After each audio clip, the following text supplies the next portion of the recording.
And welcome to Salon Talks. I'm Dean Obeidallah. Today, we've unique look back at 20 years after 9/11, but from the point of view of people in the Muslim American, Middle Eastern American community who are also comedians, taking a look at just not the point of view of a member of our community, but also the comedic community and how comedy played a role in helping our community, and I'm part of it, cope with this. I'm joined by two of my friends. First, Negin Farsad, host of Fake the Nation podcast, a TED fellow. You hear often on NPR's Wait, Wait, Don't Tell Me. And also we co-directed the comedy documentary, The Muslims Are Coming. Negin, welcome to Salon Talks, my friend. Hey, Dean, how's it going? Doing good. Thanks for being here. And then also a fellow Middle Eastern American comedian, my buddy Maz Jobrani, comedian, actor. He co-created the Axis of Evil comedy tour, which became a special, the first special Middle Eastern American comedians ever on American television on Comedy Central. He's also been on NPR's Wait, Wait, Don't Tell Me often. He's got a podcast, Back to School. Bottom line, I'm the only person not on Wait, Wait, Don't Tell Me. So maybe you guys can help me. For you guys to help me get booked for Wait, Wait, Don't Tell Me. Maziar, welcome, my friend. Good to see you. How are you, Dean? You're too busy doing your MSNBC, CNN, NBC, whatever. I always look up. You're always there. You're always the guy. I do my best to prevent them from booking anyone else. That's sort of my rule. I guess I'll take anything before you get mine. Let's talk about, we are right now looking back at 20 years since 9/11. I want to talk about also as fellow comedians, what it was like navigating that world, but just on a personal level. And I'll start with you, Negin. When you look back at 20 years ago through today, how did 9/11 and the repercussions from it and the consequences from it affect you personally? I mean, it's funny, like in the last couple of weeks, a lot of people have been asking about, comedy since 9/11. And I wasn't a comedian before 9/11. I'm just far too young for that, for the record. But so I've only known comedy like since 9/11. And I've only, and I think one of the interesting things is that I feel like I noticed that has increased over the years is this kind of like pan Middle Eastern, pan Muslim identity in the United States. Like we weren't necessarily all grouped together in the 80s and 90s, or not in good and bad ways. Like we weren't building coalitions. We didn't necessarily have each other's back. But right now, here we are, like two Iranians, with an Arab dude, and we've done a lot of stuff together, the three of us, right? And so that kind of like pan Middle Eastern relationship between people in the in the diaspora is kind of delightful. Just to start off with, like a nice thing that I think has developed for us as like first generation, people in the United States. That's a good point. Now, Maz, you as the counterpoint. Now, you argue against pan. I hate pan anything. Intersectionality is horrible. I don't want to do it. Maz, what about just on a personal level before we get more into comedy? Like, how was your life affected by 9/11, if it was, in terms of the 20 years that we've just gone through? Well, unlike the young Negin, I am old. So I was doing comedy before September 11th. And I remember when September 11th happened, I had this feeling of how can we ever be funny again? It just felt like such a traumatic experience for everyone in this country and probably around the world that I thought it kind of felt to me like that song, The Day the Music Died. It felt like the day the laughter died. And I couldn't envision being funny. And slowly though, as time went by and we started seeing the Bush administration using 9/11 as an excuse to go into Iraq and then we started seeing anti-Muslim sentiment. That's when I realized, we need to be funny. And we need to, A, point out the hypocrisy, B, make fun of any sort of racism that's happening, any sort of xenophobia that's happening. And that's kind of what led to the Axis of Evil and you, me, Ahmed, and Aaron doing that special, because I think that we had to express our voice after September 11th and show the counter to what many Americans started seeing. How many times did we hear people say, just bomb the whole goddamn place. Just bomb them. Just bomb them all. And you're going, bomb who? What are you talking about? Right. So for a minute, I thought comedy was over, but then quickly I realized it was more important than ever. And before I go back to Negin, since you did do comedy before 9/11, did you feel any different sense of responsibility in the post 9/11 world than you did in the pre 9/11 world when you were talking about your background, your heritage, your faith on stage? Well, the truth is, I came to America in the late 70s, and then quickly the hostage crisis happened. So as a kid, I got picked on, and they would call us effing Iranians. So anytime people say, oh, September 11th really was, made your life different. I go, no, I had the hostage crisis, then we had Iran-Contra, then we had the movie Not Without My Daughter. Iran was and continues to be the enemy for 40 plus years. So there was already a lot of anti-Iranian, anti-Muslim sentiment. All it did was probably even make it more so. I remember doing some shows somewhere, I forget where I was, but the DJ goes, oh, September 11th, it was a morning show to promote that night's stand-up show. And the DJ goes, oh, September 11th was really good for your career. And I was totally offended by it. I go, you wouldn't say to an African-American comedian, oh, slavery was good for your career. And the fact is, I wanted to reiterate, no, I got into comedy before September 11th. I got into comedy because I was a fan of Eddie Murphy's. I got into comedy because I just wanted to be funny. It's just that no matter what background you come from, you're encouraged to talk about that background because that's what you know. So I was talking about it before. I was talking about it after. It just felt like it became even more well-known after September 11th. But Negin, in your case, you cashed in on 9/11, right?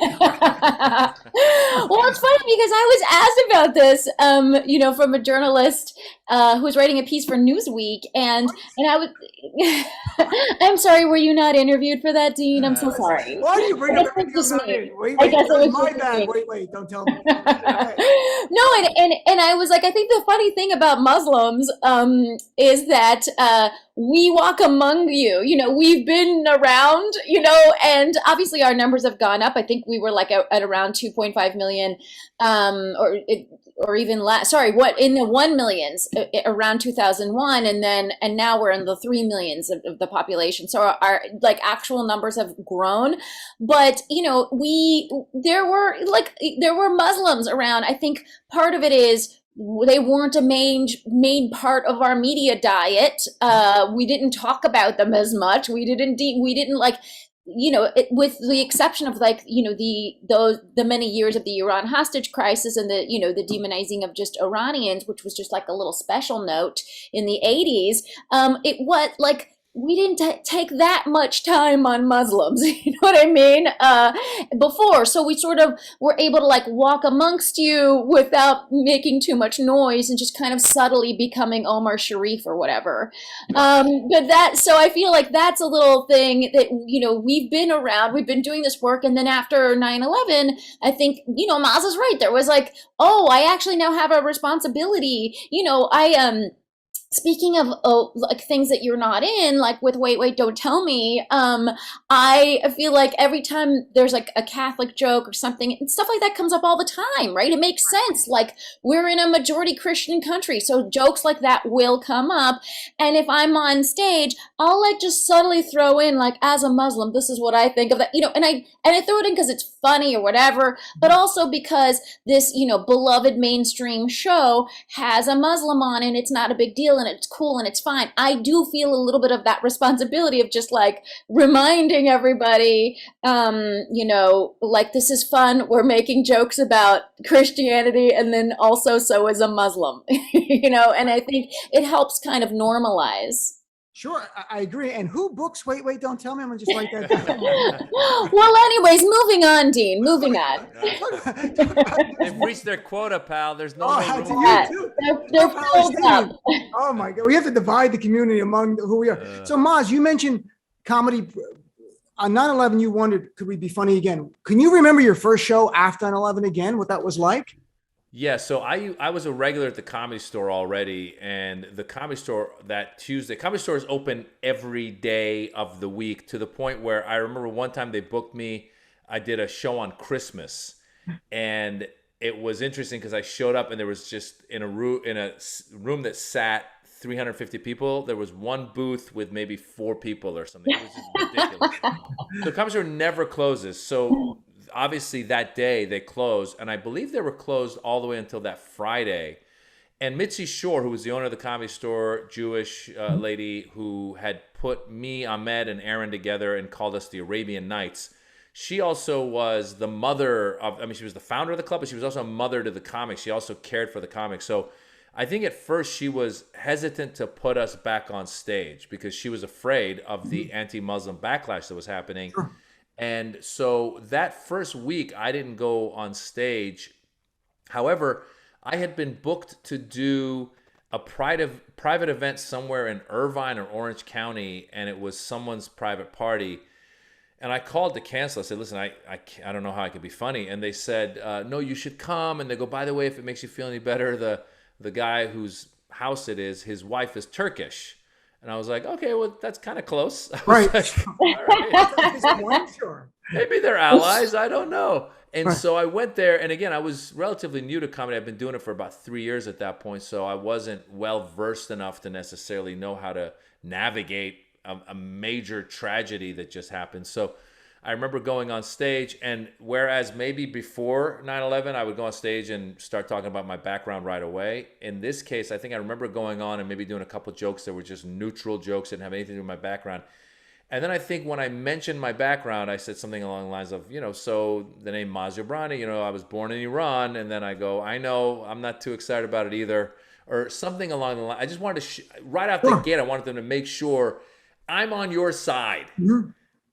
Even though I think most educated people understood that, I think the fear that we had as comedians from that part of the world, even though nobody from Iran was involved in 9/11. It doesn't matter. Yeah. Right, not overtly.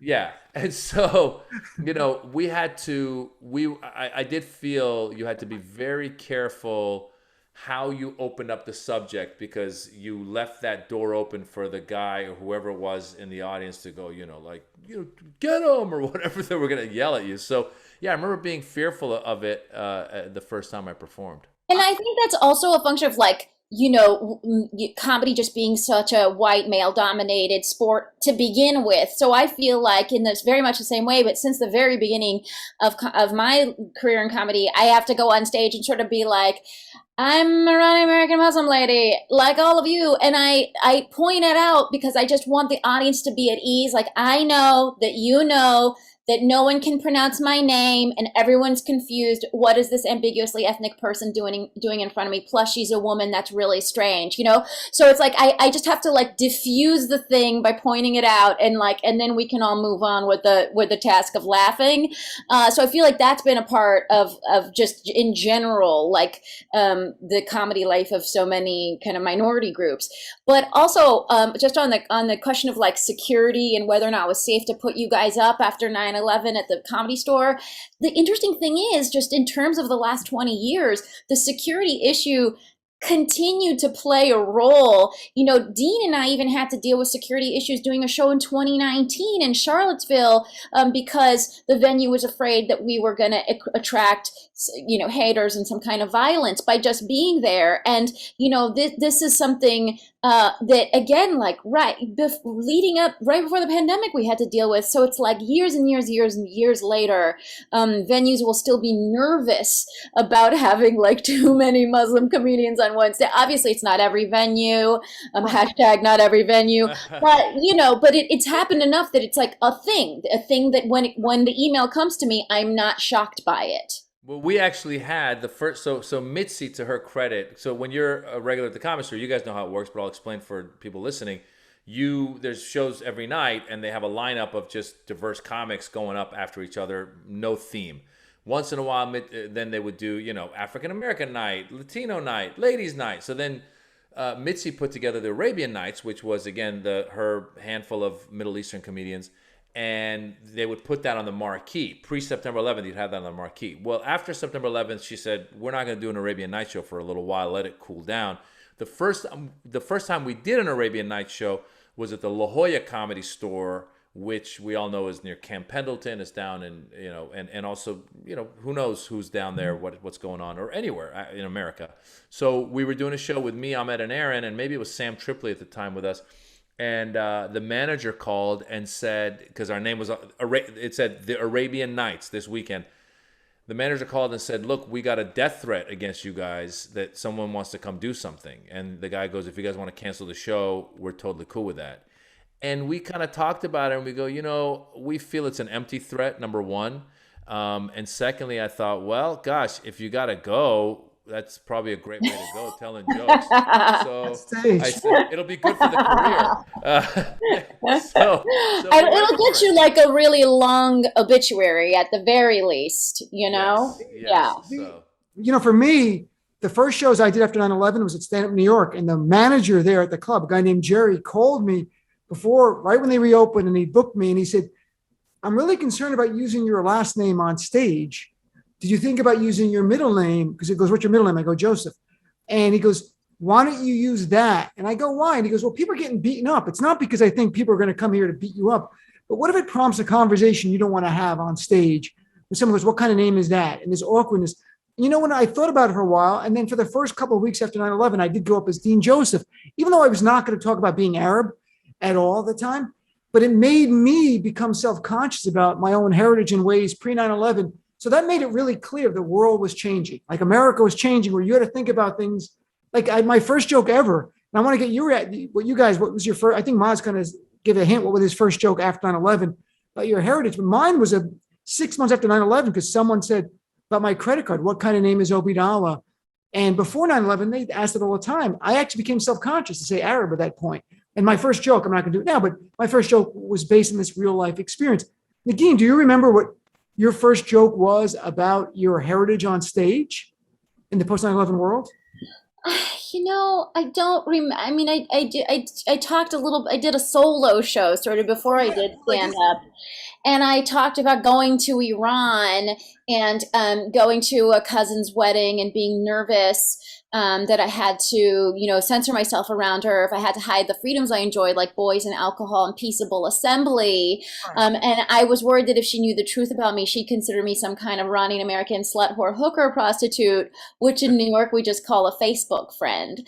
So that was one of a bit that was in that show, and it's interesting because it was almost more about me like confronting actual Iranians in Iran than it was, it was sort of like, hey, Americans, take a glimpse at this other thing I have to deal with, as opposed to like, let me try and build a bridge with you. It was like, watch me try and build a bridge with Iranians. And so, it was a little bit of a different approach. And Maz, what about, and I want to get the reaction of what the community and their response was to comedy by people who were like us. And because while you're doing Arabian Nights, there was no Middle Eastern comedy tours going on. There was no theme about that. Was the reaction from the community different than, say, a white audience that would laugh at the jokes? What can you share that's more unique about the community that came out and saw you? Well, the community felt like they've been waiting for us because, based on what we're talking about, there's also an issue. If you go back, I think a lot of immigrant cultures, when they come to America, the first generation sets up shop, they buy stores, they do their business, they do whatever they can to be able to afford to then send their kids to college. And those kids go off and become doctors and engineers and what have you. Right. And it takes maybe a second or third generation of their kids to go, oh, I can be an artist or do something else. So we were kind of the first wave. I mean, if Iranians came in the early 80s, late 70s, we were the first wave of people from these cultures doing comedy. And so people didn't know we existed. I mean, a lot of people didn't know we existed. But then once they found us, I think the community goes, oh my God, they're talking about my experiences. They're talking about what I'm going through. They're talking about what I'm thinking. So it was very interesting to us where our audience grew fast, and that's why Axis of Evil was so successful, because there was an audience waiting for us. I say it's like a waiting for Godot moment. They're waiting. We show up, and then all of a sudden we're packing. You guys remember we did one of our biggest shows was 2005 when we did the Lisner Auditorium in D.C. The Comedy Club in D.C. didn't think we could do a big show, so they kept giving us Monday night, Tuesday night in a 200-seat comedy club at the DC Improv, and we kept saying, give us the weekend. And they said, well, you guys aren't really headliners, but we were selling out the Monday, Tuesdays, but they weren't giving us the weekend. So we took it upon ourselves and said, you know what? Screw it. We took our own money, rented the theater, Lisner Auditorium, 1,400 seats, and sold it out. And then went to San Francisco, the Palace of Fine Arts, 1,000 seats, sold it out. And that's when our agents and managers were going, who's promoting you? Is it Live Nation? Is it AEG? And we go, no, it's us. And they go, what? There's an audience for this. So it was crazy. The audience was waiting for us. And then it got even crazier in 2007 when we took the Axis of Evil with me, Ahmed, and Aaron, and we flew to the Middle East to do it.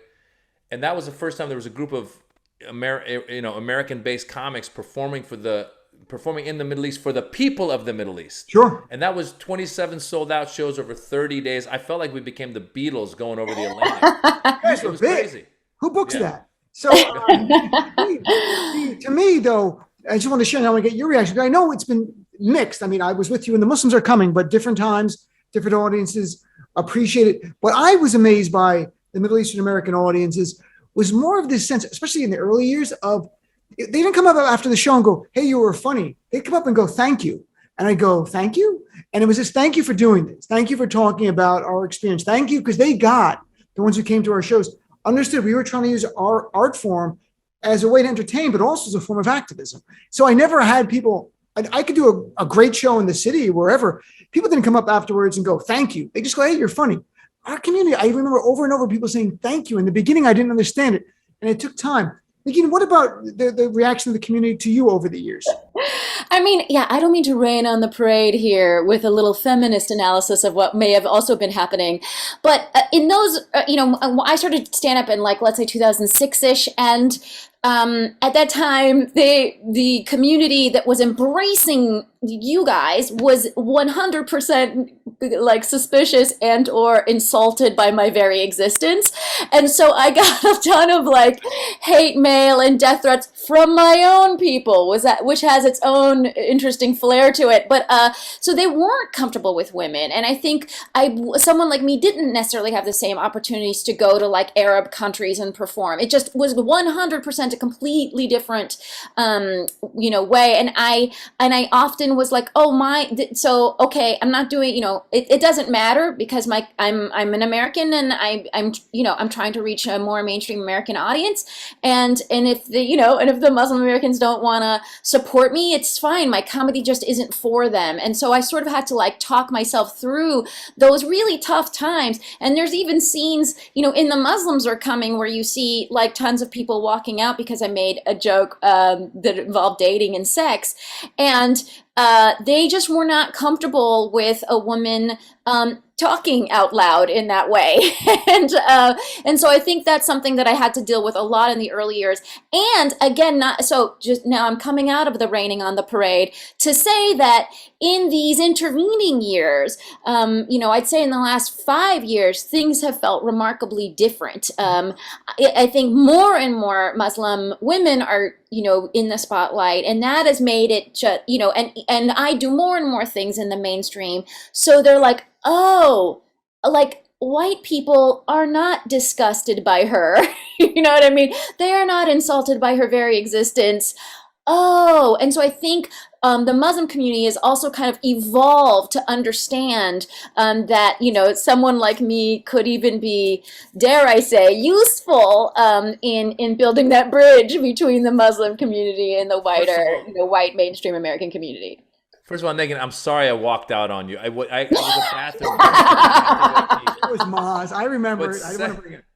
Secondly, I'm going to rain on Negin's parade, raining on our parade, because the past 5 years for me has been different because all of a sudden I've run into Muslim supporters of Trump.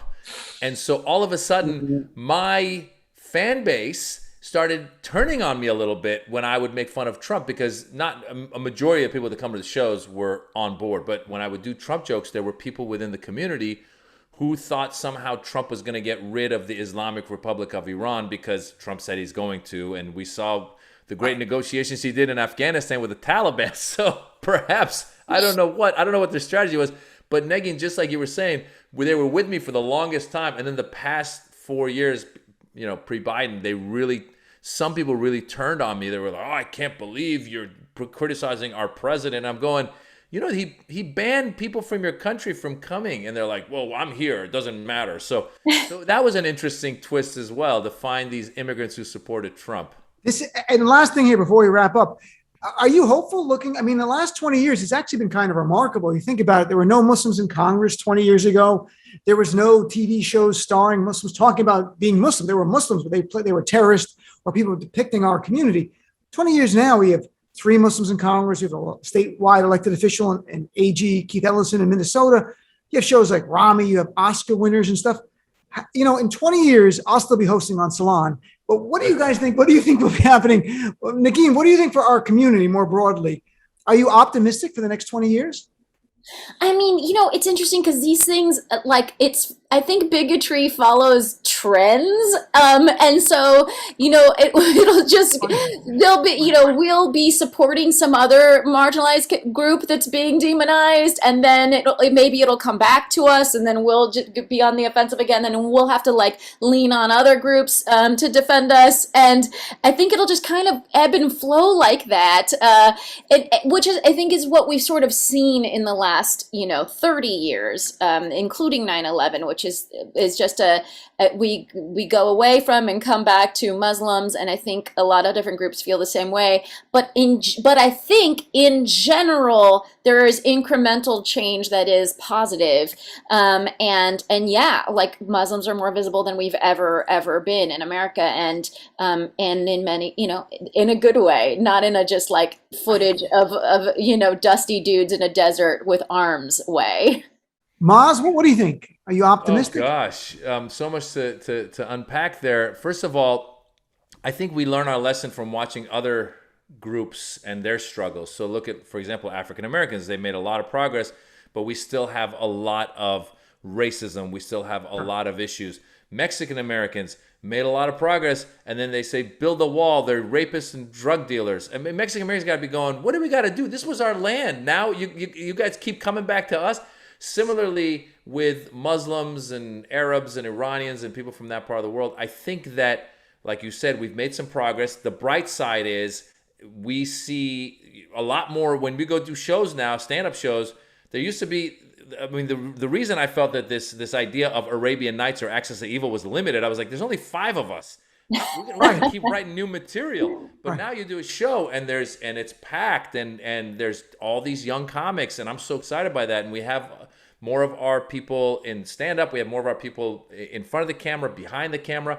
More importantly, we have more of our people in the world of social media. There's people that I don't even know who they are. There's some guy named Ahmed. I don't know who it is. Not Ahmed, our friend. Right. There's another guy named Ahmed something. I don't know what his last name is.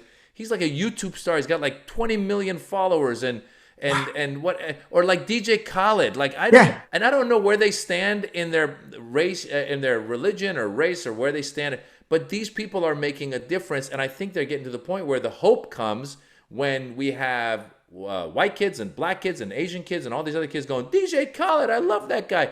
They don't care about his background. They just go, that's who that guy is. So that progress will continue to be made. However, we're going to continue to have this backlash from the fear-mongering of, I mean, almost in the same breath, the Republicans, in their criticism of the Biden pullout of Afghanistan, they go, Biden pulled out of Afghanistan. He messed that up. And now these terrorists are coming from Afghanistan to America. We shouldn't let them in. I go, wait a minute. So are you guys opening your arms to the refugees, or where do you stand? So we saw in the same breath where that kind of malicious. Yeah. It's a push and pull. Well, Negin and Maj, thank you so much for joining on Salon Talks to look back at 20 years from unique point of view of both comedians and people of Muslim and Middle Eastern American background. So I really appreciate it, you guys. And thanks for tuning in to Salon Talks. I'm Dean Obeidallah.